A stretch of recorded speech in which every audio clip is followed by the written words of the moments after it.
तो हम लोग को पता है कि किस प्रकार ब्रह्मा जी सृष्टि को बढ़ाने के लिए एक एक ऋषि का निर्माण किया, एक एक ऋषि को उत्पन्न किए, उनमें से कर्दम भी एक है।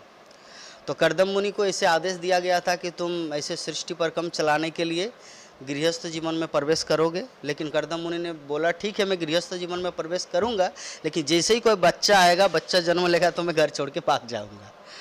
तो अभी ब्रह्मा जी बहुत ही प्रसन्न हुए उनके प्रति, इसीलिए ब्रह्मा जी प्रकट हुए यहाँ पर। जब कपिल देव का आगमन हुआ तो कर्दम मुनि को आशीष देने के लिए ब्रह्मा जी भी यहाँ पर आए।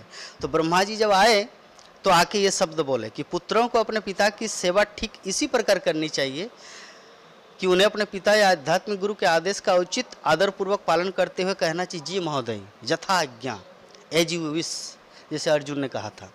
अगर ऐसा भाव रखेंगे तभी हम लोग उनका आशीर्वाद या ब्लेसिंग प्राप्त कर सकते हैं।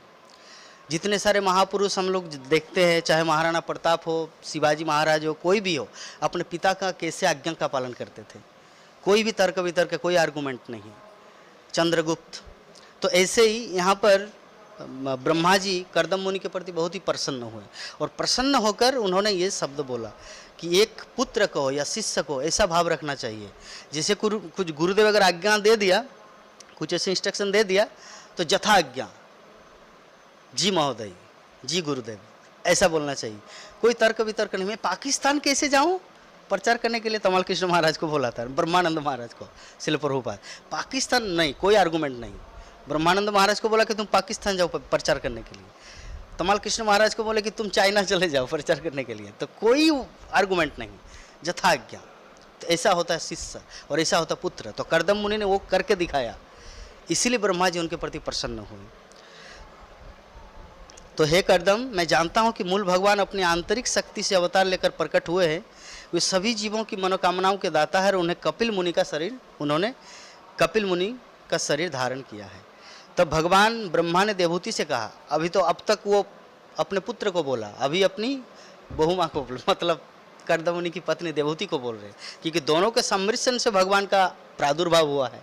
अभी देवहूति को बोल रहे क्या कि मनुपुत्री वही परम पुरुषोत्तम भगवान जिन्होंने राक्षस कैटव का वध किया था, अब तुम्हारे गर्भ में वो तुम्हारे अज्ञान और संदेहों के सभी बंधनों को काट डालेंगे, फिर वे समस्त संसार की यात्रा करेंगे।